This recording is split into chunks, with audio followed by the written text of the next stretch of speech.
What is going on, guys? Matt Downs with Daily Grind Fantasy Sports to help give you the edge for this MLB 8-game slate. Cannot wait to break it down. If you guys want to be entered into the $25 giveaway that we do every single Friday on stream, please like, subscribe, and also comment your favorite GPP stack for this MLB slate. If you guys are brand new to this channel, we provide both free and paid content for all daily fantasy sports across all sports. If you could please show your support by hitting that subscribe button, notification bell, and of course smashing that like button for all of our future MLB content. If you would like to know more about becoming a better DFS player and taking down that big GPP, head over to www.patreon.com/dgfantasy for more information. On Patreon, we give advanced cheat sheets for all DFS sports on Draftkings. These cheat sheets include updated projections, ownership, and our overall favorite plays from slate to slate. We take it a step further by teaching you how to play fantasy sports like a shark, by showing you where the best leverage spots are to put you in the best spots to take down tourneys. Also included is our private Discord chat where you get to talk over the slate with everyone, including our coaches, to help build your lineups. Now let's go ahead and dive right into this MLB slate. And guys, there's a ton to talk about this slate.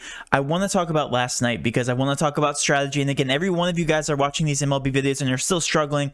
I'm going to reiterate how important stacking is according to the leverage spots. Last night, specifically last night, and our leverage sheet was on point when it came to the leverage.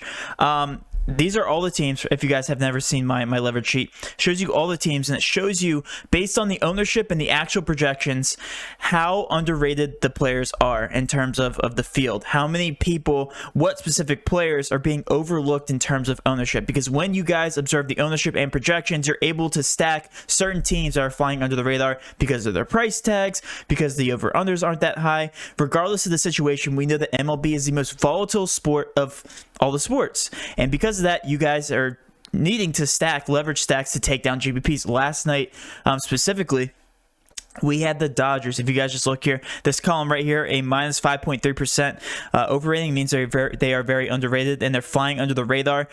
They are the best leverage stack on the entire slate. If you guys look up and down here, all this green for other teams, but specifically the Dodgers were my favorite team to stack. I listed on Patreon, and I'll show you guys some winning lineups here in just a second. But because of that, all these players were showing very low ownership. I think in a couple of my contests, some of these guys were showing 3% ownership. I think Corey Seager was showing 5%. He was actually projected at 9%, which is actually lower than the projection. Are you kidding me? The Dodgers are 5% or lower when you compare them to Milwaukee of all teams? Are you kidding me? And look, this red means avoid them in GPPs. Thank goodness, because they only put up 3 runs. But the Dodgers put up 10, took a lot of GPPs down, and that is how you win GPPs in MLB. 5 stack the Dodgers with whatever other team you want. A cheap other team, just avoid Milwaukee, avoid the Mets. The Mets were very bad in terms of leverage, showing 24, 20, 17.4, and 20.8% ownership. And they ended up flopping and only putting up 3 runs. And guys, that's how you do it. That's what our leverage sheets are all about. Again, we do leverage sheets for every single sport, and we show you guys how to become a better GPP player. We're not necessarily guaranteeing that you guys are going to win every single night, but we're going to guarantee that we're putting you in the best spots to succeed in every single contest. That being said, I'm going to show you guys right here in the Discord. $4,000 winner in terms of League of Legends actually last night, which involves a lot of stacking, very similar to MLB. I can keep scrolling up the list. We had another takedown, $9, no 150. This was also League of Legends. League of Legends on fire. We had some MLB takedowns using the Dodgers success that we're just talking about, $15 into 300. These guys are all taking down contests because they're utilizing leverage in the proper way. I talk about leverage. I'm trying to pound it into you guys' heads that are watching these videos. It's all about taking these under the radar stacks. Look at this. Every single sport, even basketball. Last night was an overall success. I mean, I can even pick a proper amount of screenshots. These are all from last night. But guys, I encourage you to join, especially for MLB, because MLB is one of the easiest ways to win in terms of DFS when you utilize the leverage correctly. Let's switch over to the main slate here and talk about my favorite leverage stacks, because luckily for you guys, we have ownership. Hopefully the ownership doesn't change too much, but we have another slate at Coors Park. You guys know how much I love that, because you just fade Coors Park in GPPs and you take them in cash and then pray for the best. DFS, because that's how we play MLB. But let's talk about these over-unders here. The Mets, 9 over-under. They were a disappointment last game. It was yesterday. They are a favorite again here versus the Phillies. 9 over-under actually isn't too bad. The Tampa Bay Rays, Boston Red Sox. Red Sox were able to get back on track there in terms of hitting. A 9 over-under as well. We have Chicago versus Milwaukee, 9.5 over-under. We have Toronto at Texas, 9.5 again over-under. These guys are actually putting up, or projected to put up, a decent amount of runs across the board. When you compare them to Arizona, Colorado, with the Dodgers at Colorado, it was like a 12 over-under. Only a 10.5 over under here. Some slight weather concerns there, but only a 9% chance of rain as of right now, coming to the time of lock. And the wind's blowing from the outfield, so that's actually pretty good for some of the chalk faders tonight, just saying. Colorado is going to be the higher owned of the two teams, and I think they are the highest owned on the slate as of right now. Our favorite leverage stack last night, the Dodgers only projected an 8 over under right now, but they're projected to put up more points than Oakland. Oakland putting up near bottom of the barrel numbers. And then San Francisco versus San Diego, 8 over under as well. And then last but not least, the Chicago White Sox versus Seattle. Seattle going against Giolito. That is a smash spot for him. Let's actually talk about the pitchers here. First and foremost, like I said, we have ownership, so we can kind of hone in on what the chalk's going to be. Giolito versus Seattle. Nothing more needs to be said. Pitcher versus trash team.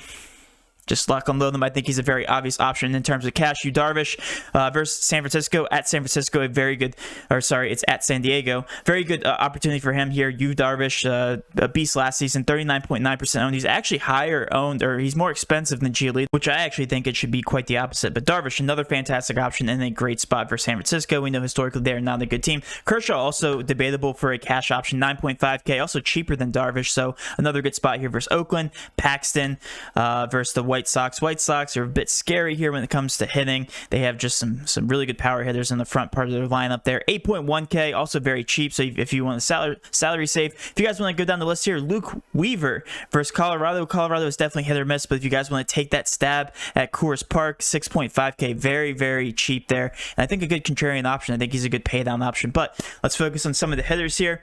In terms of ownership, like I said, it's all going to be Arizona and Colorado at Coors Park. Everybody else, I mean, it's bunched up. If you guys just look at the runs here, 4.57 for Texas, 4.52 for Milwaukee, even Arizona only 4.93, Milwaukee 4.52. Keep scrolling down here. We have the Mets at 4.66, so they're all within that 4 to 5 run range. It's actually pretty crazy. So a lot of leverage opportunities. Let's actually talk about the board here. Some of my favorite leverage stacks. I won't know my actual favorite leverage stacks till I upload all the ownership and projections to my cheat sheet, which I will be posting immediately after this video. If you guys want to sign up for Patreon, again, the link is below, www.patreon.com/dgfantasy. Let's focus on the statistical part of these matchups here. We have Anderson going against the Mets. The Mets, very scary, and Anderson is an easy person to hit against here. So showing in the front part of their lineup here, Nemo, 228 ISO and a 415 weighted on base average.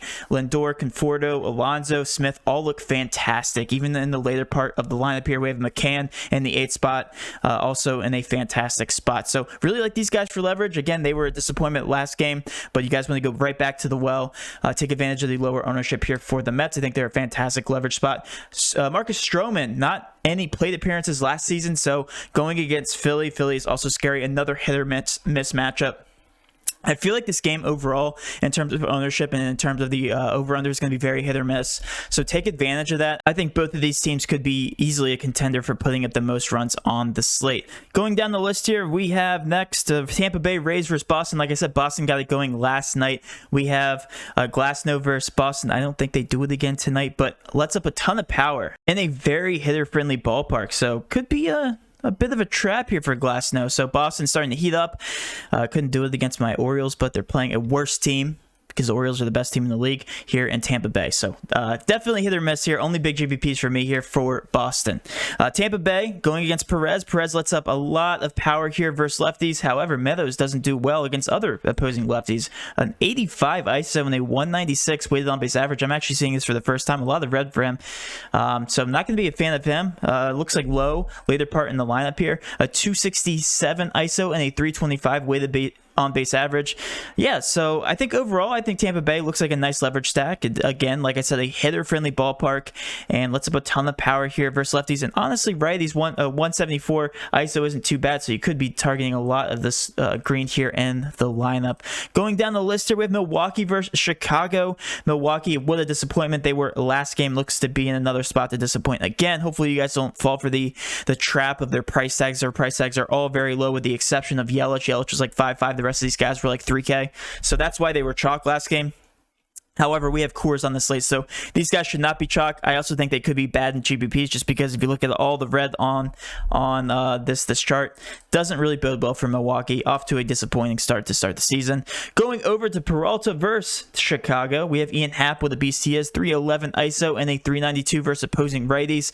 However, it looks like Peralta lets up a 182 ISO versus opposing righties. So Happ, great spot there to lead off. Also Contreras and Bryant.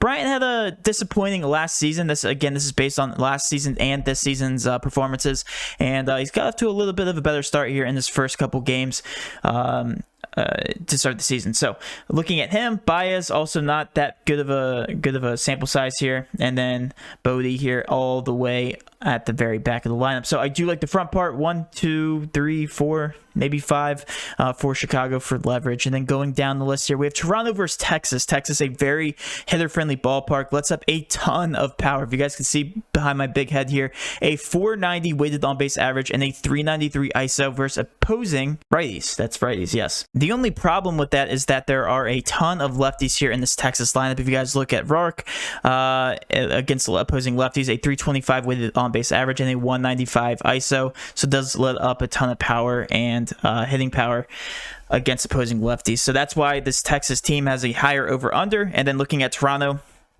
a lot of green on both sides, so this is going to be another hit or miss lineup. Dunning, only a 207 weighted on base average and an 88 ISO against opposing righties, and that doesn't fare well here for this Toronto matchup. So I do like them in bigger GPPs, just not a fan of the matchup. If you guys see here, a lot of green on both sides, so it looks like Dunning should get the better part of this lineup, but the over-under at a 9, so could be sneaky. And then talking about the chalk here. Again, like the chalk is hilarious when we talk about Coors Field. Keep in mind, this is a 10.5 over-under, but Marquez, like what a beast he's been just historically, especially since he plays half of his games at Coors Park. I mean, these are good numbers, right? Like a 299 weighted on-base average versus lefties, a 121 versus ISOs, and then versus righties, virtually the exact same stats. And then when you look at this lineup, it's just red. Like, why should this be a 10.5 over-under? That's the effect of Coors. That's the effect of ownership. Now, Arizona is going to be carrying lower ownership than Colorado. Colorado's actually expected to win and put up more runs. But it's just funny because Arizona is going to be like 20% owned in all GPPs. So, I mean, if you look at the stats, guys, I don't believe in the chalk tonight. I think this could be a really good matchup for Marquez, and I think I like him here in the spot versus Arizona. Looking at the Colorado side, a little bit more green and a lot more red here on the other side. So I do like the Colorado side. Again, they're going to be the highest owned stack probably on the slate. About 25 to 30% of the stack should be Colorado. Hampson, Trevor Story, Cron, look at that. That's scary right there. 343 ISO and a 420 weighted on base average, and that's against opposing righties. And if you look at the righties here, 327 weighted on base average and a 212 ISO. And then it looks like Weaver does give up a lot more power though to lefties. So this whole lineup is going to be very scary. It's the entire slate is going to be dependent on this matchup here with Weaver versus opposing hitters from Colorado. So definitely have to be paying attention to that game. Going on, the Dodgers, a team that I love to target, or I did love to target for last game. Kershaw in a great spot here versus Oakland. We already talked about the matchup. A lot of red here on this side and a lot of green on this side. Only take Oakland for bigger GPPs if you believe that they could potentially score on Kershaw, I guess. Bassett here. A lot of green. He's actually a pretty good pitcher. The only thing is the Dodgers are one of the best hitting teams. So Bassett does have his hands full tonight versus the Dodgers. The only thing working in his favor, Oakland, not a hitter-friendly ballpark. So Bassett for bigger GPPs and the Dodgers side for bigger GPPs. I'm not in love with the Dodgers tonight. I was in love with them last night. We'll see what the ownership looks like to see if I'm going to be somewhat in love with them tonight. And then looking at the Giants versus the Padres, Yu Darvish. A lot of green here for the Giants are always getting overlooked just because they're on the later part of all slates, just because obviously they play at the West Coast. So they're virtually carrying no ownership. A lot of green. I like them. I really do in terms of stacking. But against Yu Darvish, a lot of green for him as well. And I'm going to be favoring his side. Again, he's the second highest owned pitcher on the slate for the Padres. Historically fantastic against Sanchez. Sanchez does not have any plate appearances last season, but against San Diego, a lot of green. I think this is a fantastic leverage spot. Sanchez is known to be a pretty average player when it comes to pitching. So I do like this matchup. And again, I really like the ownership. I do believe the ownership is going to be very low in these guys once it comes around to lock. Definitely going to be lower than expected ownership for these Padres. Last but not least, the Chicago White Sox versus Seattle. Giolito, best spot for him against opposing Seattle. Now, Seattle actually hasn't been hitting that bad to start the season. Haniger, 385 ISO and a 469 weighted on base average and only 13 plate appearances, so take that with a grain of salt. But again, Giolito, just a very, very good pitcher against a very bad historic hitting team. And then last but not least, those Chicago White Sox, always flying under the radar, becoming one of my favorite leverage stacks just in general against Paxton. Paxton had a very poor performance, or very bad season last season, unfortunately, and was traded to the Mariners in the offseason. If you guys look at his stats here, just not good. Not good at all whatsoever against the Chicago White Sox. Chicago White Sox, like I said at the beginning of the video, they should be under-owned, and they have been off to a roaring start. Tim Anderson not in the lineup, however, that does impact them because Tim Anderson is a beast. So ownership should be very low on these guys, and I do like them as a sneaky stack. And that will be the end of my video, guys. Hopefully you did enjoy this video. If you did, please do hit that subscription button, notification bell, and smash that like button for all of our future MLB content. Fade Coors, and let's cash.